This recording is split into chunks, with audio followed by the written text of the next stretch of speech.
Sa simple pagtulong mo, mayroong buhay na naisasalba, mayroong pamilyang umaangat. The Senate is now constituted.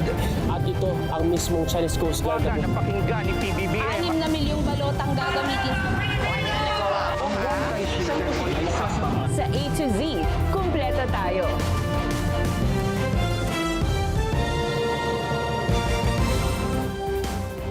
Luzon, Visayas, Mindanao at buong mundo. Ngayon ay Miyerkules Santo, unang araw ng Abril 2026. Ako si Barbie Mulak at ito ang balitang A to Z. Wala kami talagang makuhang ano. Ilang mga pasahero sa PTEX magdamag na naghintay para makabili ng bus ticket pa uwi ngayong Semana Santa.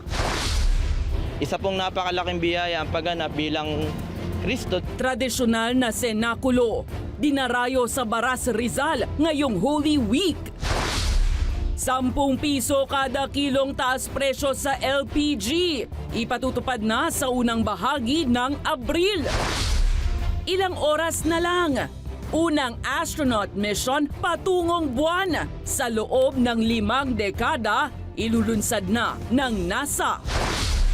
Sa ating GV, IQ test para sa alagang pusa. Gaano nga ba katalas si Muning?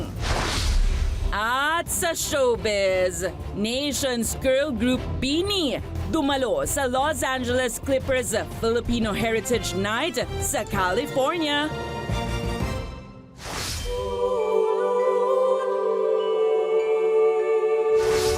Magandang gabi, pambungad sa ating newscast. Inabot ng magdamag ang ilang pasahero sa PTEX para makabili ng bus ticket pauwi ng probinsya ngayong Miyerkules Santo. Nagsabay-sabay kasi ang mga pasahero ngayong huling araw ng pasok sa trabaho ng karamihan. Sa NLEX naman, inaasahang magiging mas maluwag ang daloy ng mga sasakyan dahil sa mataas na presyo ng langis. Si Ace Cruz may balitang A to Z. Magdamag na naghintay si Agnes sa PTEX para makabili ng tiket pauwi ng Daet Camarines Norte para magbakasyon ngayong Holy Week. Pero Wala kami talagang makuhang ano. Opo, tapos sabi kanina umaga 6 o'clock pero yung nakuha ko po is 12 na. Ang nakuha namin uli is 3:30. mabuti na lang anya, nakapag-leave na siya sa trabaho ngayong Miyerkules. Ayon sa pamunuan ng PTEX, karaniwan ng pagdagsa ng mga pasahero sa huling araw ng pasok sa trabaho. Usually, Holy Wednesday afternoon until the evening, matao yan, and then Thursday. Easily, no, lalagpas tayo ulit ng 200,000. Kahapon, nakapagdala tayong 196,000 as compared to last year na around 170 plus lang. Sa kabila niyan, hindi pa naman fully book ang lahat ng mga biyahe at sapat din ang special permit ng mga bus sakaling kailanganin magdagdag ng trip. Pero may ilang ruta na mas punuan. Taon-taon, every passenger season, pa-Holy Week, Undas, o Pasko, no? Bicol Region talaga ang pinakamatas. Di lamang sa napakalaki ng probinsya na ito, di ba? Kundi pati rin na gateway ito sa South. Muli ring ipinaalala ng PTEX na walang dagdag pasahe sa anumang bus companies. Sa North Luzon Expressway naman, kapansin-pansing maluwag pa rin ito dakong hapon ng Miyerkules. Mula po nung biglang tumaas na po yung presyo ng fuel natin, everyday volume po natin kumonti na po, no? May naramdaman po natin na bumaba talaga. Wala po tayo masyadong pagsikip ng daloy ng traffic dito sa NLEX at STEX. Ayon kina Nanay Elena na biyaheng Nueva Ecija, naghati-hati na lang silang mag-anak sa pambayad sa gasolina. Anya, mas convenient pa rin para sa kanila na gumamit ng sariling sasakyan sa halip na makipagsapalaran sa bus. Mas maalwang kasi ang sasakyan kasi kapag gusto mong umihi o anong bilhin, magagawa mo. Mahirap kasi nakabas kasi malayo nilalakad mo pag terminal eh. Tansyan NLEX, hanggang 3% lang ang madaragdag sa daily average volume ng mga sasakyang daraan sa expressway ngayong Semana Santa. Para sa balitang A to Z, Ace Cruz. Dagsa na rin ngayong Miyerkules Santo ang maraming pasahero sa mga paliparan para magsiuwian sa kani-kanilang probinsya at magbakasyon ngayong Semana Santa. Sa ibinahaging larawan ng Bureau of Immigration, makikita ang mahabang pila sa check-in counters. Pinaalalahanan naman ng BI ang mga bumabiyahe pa international na dumating sa paliparan ng hindi bababa sa 3 oras bago ang flight. Layunin nito na maiwasan ang aberya sa kasagsagan ng pagdagsa ng pasahero. Inaasahan naman ng pamunuan ng paliparan na aabot sa mahigit 1 milyong pasahero ang daragsa mula March 28 hanggang April 5. Samantala, posibleng mas manipis kaysa sa inaasahan ang volume ng mga bibiyahe sa mga pantalan sa bansa ngayong Holy Week, bunsod ng epekto ng krisis sa krudo ayon sa Philippine Ports Authority. Una nang sinabi ng ahensya na nasa 2.46 million ang inaasahang bibiyahe ngayong Semana Santa sa harap ng walang taas presyo sa terminal fee. 1.7% itong mas mataas kumpara 2025. Pero aminado rin ng PPA na posibleng makaapekto pa rin sa mga biyahero ang mataas na presyo ng krudo. Sa ngayon, sumampa na sa kalahating milyong pasahero ang naitala ng PPA mula noong linggo ng padaspas. Patuloy naman ang pagbabantay ng mga otoridad sa mga pantalan nationwide at inaabisuhan ang mga biyahero na sumunod sa security measures para iwas abala. Pinalakas pa ng Philippine National Police ang security inspection ngayong Semana Santa sa pangunguna ni Police Chief General Jose Melencio Nartates Jr. Maliban sa mga pampublikong lugar, tiningnan din ang deployment ng mga pulis sa crowd control at kabuuang sitwasyon ngayon. Sinilip din ng mga police substation at inatasan ng mga tauhan na paigtingin ng high visibility patrols para iwas krimen. Naka-full alert ang PNP hanggang April 5 kung saan halos 100,000 pulis ang ipinakalat para tiyaking ligtas at maayos ang paggunita ng Semana Santa. Vendor, etc. Even though may vendor ngayon, makikita mo, organize yung parking, organize yung nagbe-vending at may police. At the same time, nandun yung mga LGUs natin at malinis yung kalsada. The convergence right now is not only the mall, not only the mall, yung transportation hub at simbahan ngayon. Simbahan, palengke, etc. Nilinaw ng DPWH na sa mga national highways lang suspendido ang road construction at repairs ngayong mahal na araw bilang bahagi ng hakbang para mapaluwag ang biyahe ng mga umuuwi sa probinsya. Ayon sa ahensya, tuloy-tuloy pa rin ang rehabilitasyon ng EDSA dahil inaasahang magaan ang trapiko sa pangunahing kalsadang ito sa panahon ng Lenten break.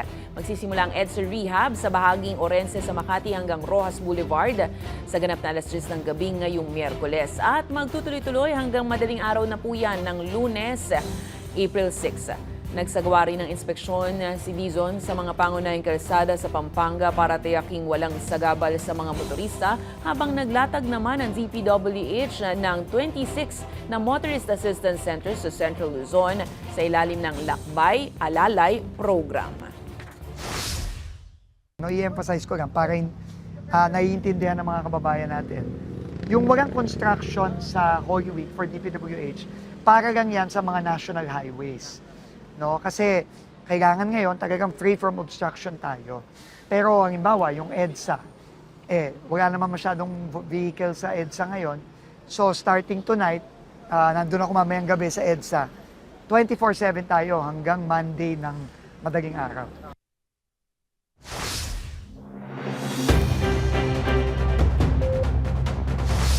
Mga ka-A to Z, sumalubong na nga po sa ilan ngayong simula ng Abril ang panibagong taas presyo pagdating naman po sa ginagamit na LPG.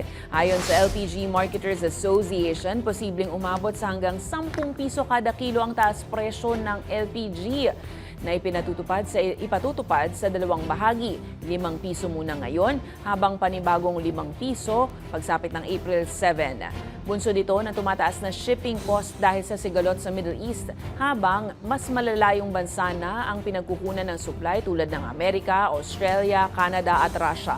Dahil rito, posibleng sumampa sa hanggang 1,500 pesos ang presyo ng isang 11 kilogram na tangke ng cooking gas. Pinapayuhan naman ng mga consumer na magtipid sa paggamit ng LPG tulad ng pag-iwas sa sabay-sabay na pagluluto sa kalan at pagpatay ng main valve kapag hindi ginagamit ang tangke.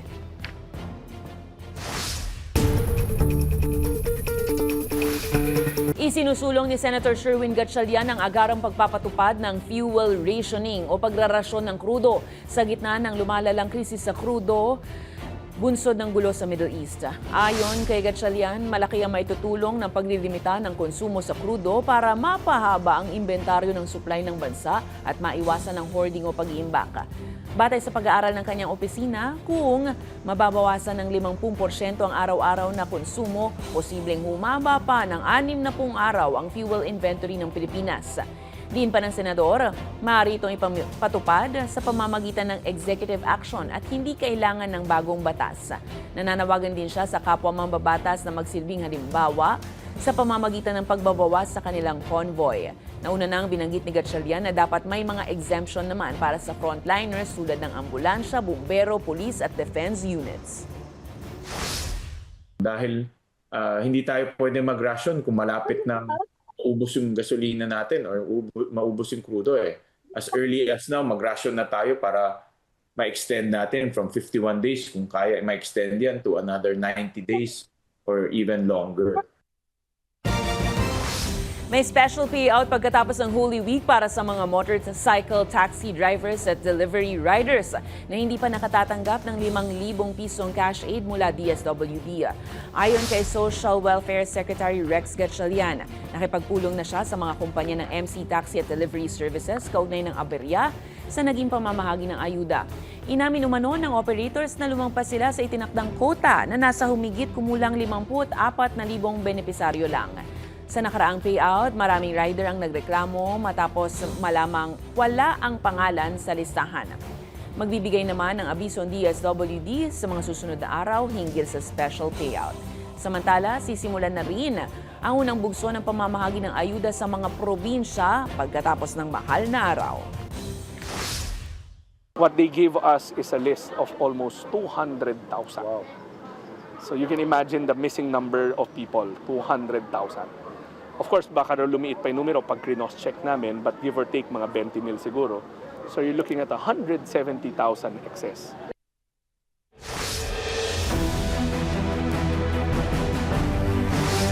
Nakatakdang ilatag ng Development Budget Coordination Committee kay Pangulong Marcos ang mga rekomendasyon sa posibleng suspension ng excise tax sa krudo. Isang linggo na magmula nang maisabatas ang emergency powers sa excise tax na maaaring maipatupad kung lalagpas na sa $80 kada bariles ang presyo ng krudo ng isang buwan. Sa ngayon, mahigit $100 na ang presyo ng krudo. Gayunpaman, sa April 12 or 13 pa, maaaring magkabisa ang batas dahil kailangan lumipas ang 12 araw mula sa pagkakalathala ng naturang Republic Act 12316.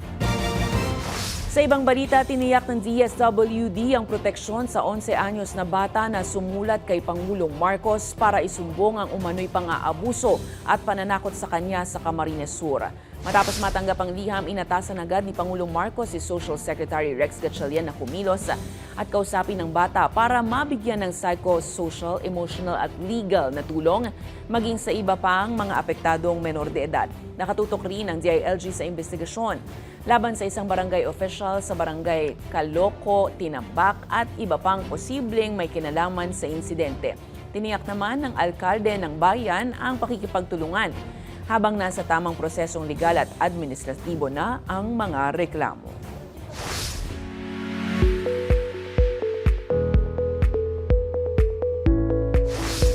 Saan ang punta? To the moon? Road trip? Vroom, vroom. Handang-handa na nga ang National Aeronautics and Space Administration o NASA sa kanilang panibagong moon mission.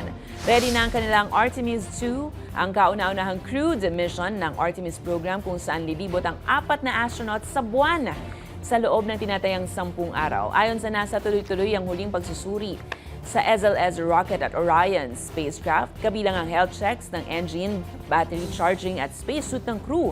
Bago ang paglulunsad, ngayong umaga na po yan ng April 2, Huwebes sa Pilipinas.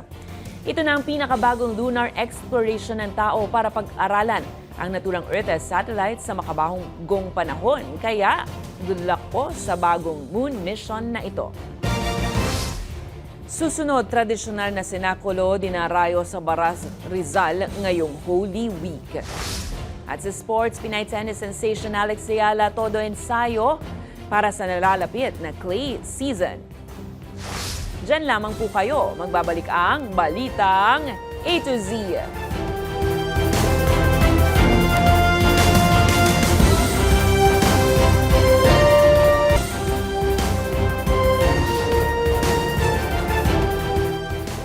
Bumagsak ang isang basket ng crane na may lamang buhangin sa isang ginagawang gusali sa Santa Cruz, Maynila, Miyerkules ng tanghali. Ayon sa Manila City DRRM, iaangat sana ang buhangin papunta sa gusali nang biglang bumagsak ang naturang basket. Sa paunang investigasyon, nasakta ng isa na agad namang dinala sa ospital. Patuloy na iniimbestigahan ng pamunuan ng gusali ang nagsanhi ng insidente.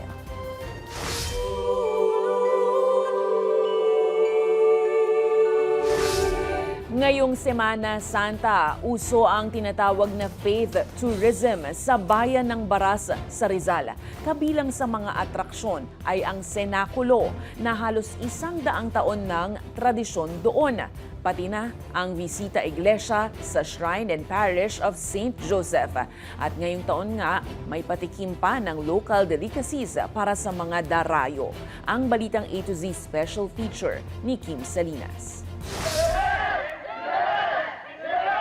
Ngayong Semana Santa, muling ipinamalas ng mga taga-Baras Rizal ang tradisyon ng sinakulo na naging sentro na ng atraksyon at pananampalataya sa bayan. Itinatanghal ang dula sa buhay, pagpapakasakit, pagkamatay at muling pagkabuhay ni Jesucristo sa Diocesan Shrine and Parish of St. Joseph na isang national cultural treasure. Noong po 1930s, ito po ay sinimulan sa pamamagitan po ng aming lolo, Juan Sodinyoso.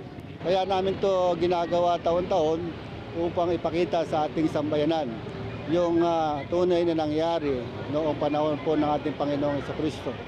Kung paanong yung kanyang hirap at pagpapakasakit. Nagbihis ng makukulay na kasuotan ng mga aktor mula sa iba't ibang barangay upang buhayin ang mga karakter sa Biblia. Para sa kanila, hindi lamang ito pag-arte kundi bahagi na ng kanilang debosyon. Kabilang si Jason Robles na isang dekada na gumaganap bilang Jesucristo.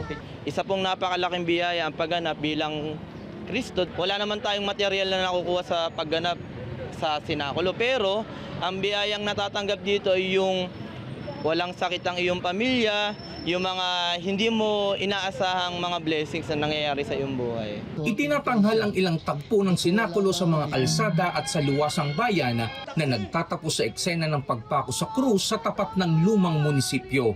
Bukod sa sinakulo, dinarayo rin ang Parish of St. Joseph na isa sa mga pilgrimage site sa lalawigan ng Rizal. Isa sa mga deboto rito ay si Eloisa.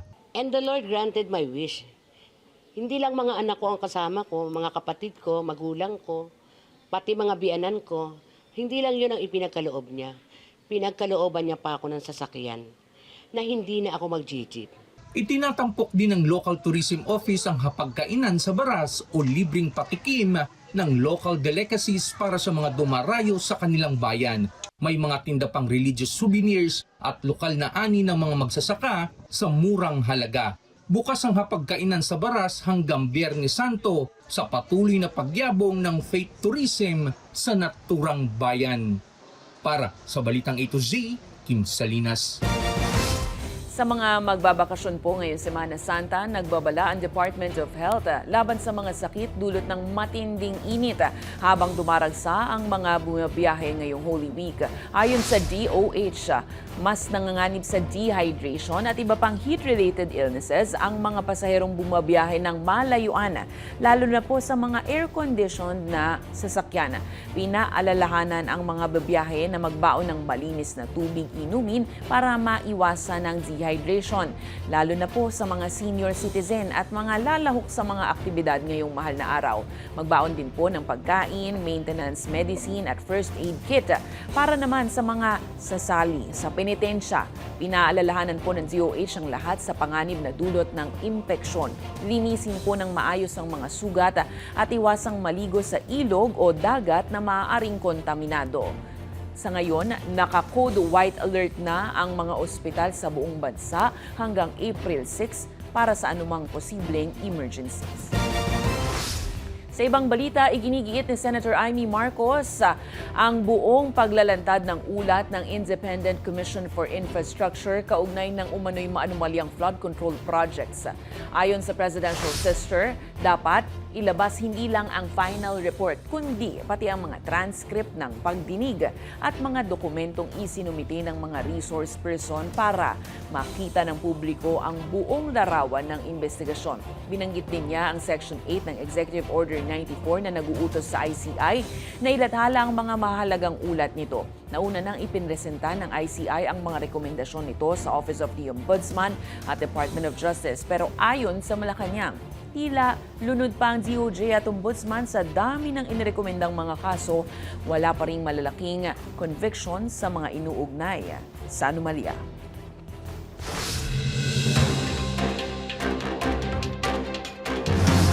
Magbibigay ang Government Service Insurance System o GSIS ng 3 buwang loan moratorium sa pamamagitan ng refund scheme para sa government employees sa harap ng tumataas na gastusin dahil sa digmaan sa Middle East.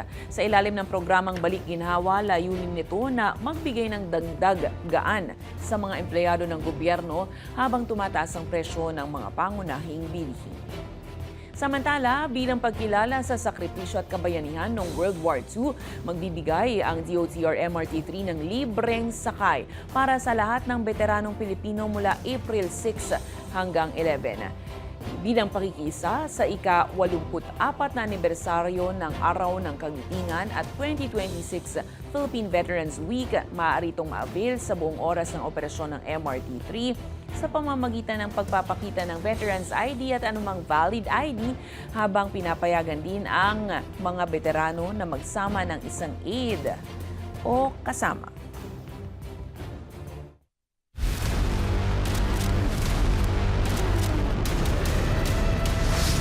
Sinabi ni US President Donald Trump na posibleng magtapos na ang digmaan sa Iran ngayong Abril.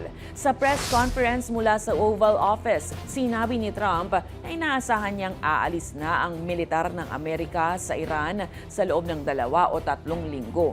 Dagdag ng American leader, hindi kailangan na magtagumpay ang dialogo ng Washington sa Tehran. Inaasahang ring magbibigay ng talumpati si Trump ukol sa Iran War ngayong Miyerkules ng gabi Eastern Time. Matatanda ang February 28 nang bombahin ng alyansa ng US at Israel ang Iran at mapatay ang supreme leader ng naturang bansa dahil sa umano'y banta ng nuclear weapons nito. And I will say, though, that the leadership we're dealing with now, the new regime, because we have a new regime, and the new regime is much better than the past. Yeah. Hinihiling ng Department of Foreign Affairs sa Iran na italaga ang Pilipinas bilang isang non-hostile o hindi kalaban na bansa. Formal na ipinabatid ang hiling sa pulong ni Foreign Affairs Secretary Teresa Lazaro at Iranian Ambassador to the Philippines Youssef Esmailzadeh kasama si Energy Secretary Sharon Garin nitong April 1. Ipinabatid rin ng Pilipinas ang hangaring palalimin ng kooperasyon sa Iran, partikular na sa sektor ng enerhiya. Yan ay sa kabila ng malapit na relasyong pandepensa ng bansa sa Amerika na siya namang kadigmaan ng Iran. Ayon sa DFA, mahalagang ang hiling na ito upang matiyak ang ligtas sa pagdaan ng mga barko at oil shipment ng Pilipinas sa Strait of Hormuz.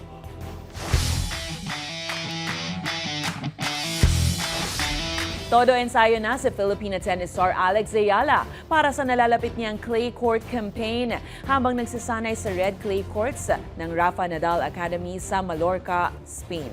Sa isang larawan na ibinahagi ng Academy, makikita si Ayala na matinding humahataw sa training habang pinapalakas ang galaw at laro para sa susunod na mga torneo. Matatandaan galing si Ayala sa kanyang Sunshine Double campaign sa Indian Wells at Miami Open. Magsisimula ang kanyang susunod na kabanata sa Upper Austria Ladies Linz Open sa April 6 hanggang 12, kung saan makakasabay niya ang ilang kilalang pangalan sa WTA Tour.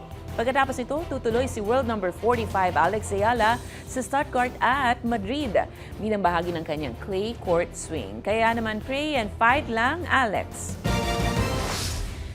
Susunod sa showbiz, Nations Girl Group BINI dumalo sa Los Angeles Clippers Filipino Heritage Night sa California. At mamaya sa ating GV, IQ test para sa alagang pusa, gaano nga ba katalas si Muning? Huwag bibitiw, tutok lang sa Balitang A. to Z.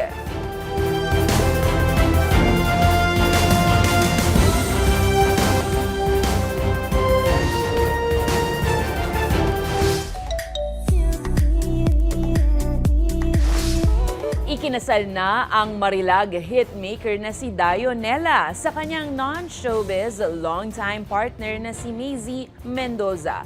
Samantala, Nations Girl Group BINI bumida sa LA Clippers Filipino Heritage Night sa Amerika. Makichika sa balitang A to Z Showbiz ni Lane Garcia.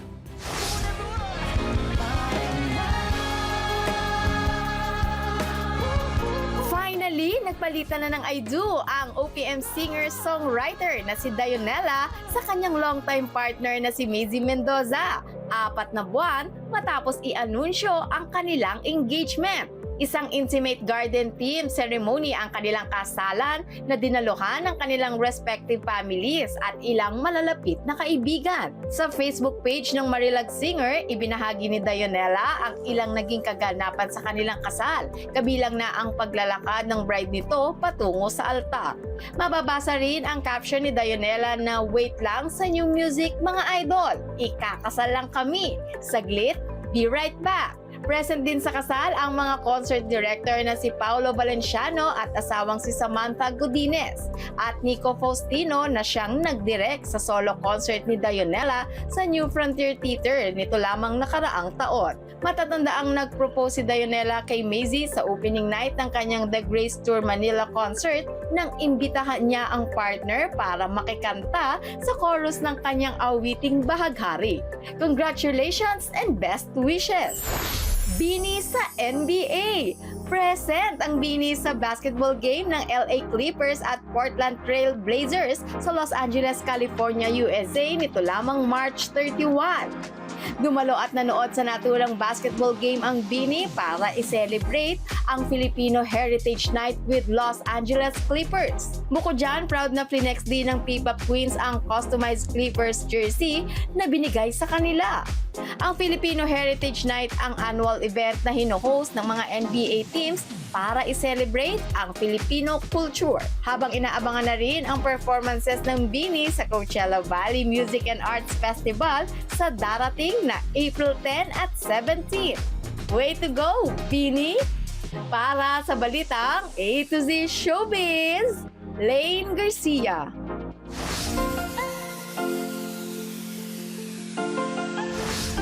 Sinubok ang husay ng memorya ng kilala nating four-legged feline creature na si Mingming. Ang tanong, pumasa kaya siya sa IQ test ng kanyang fur dad? Panoorin. Testing my cat's IQ level.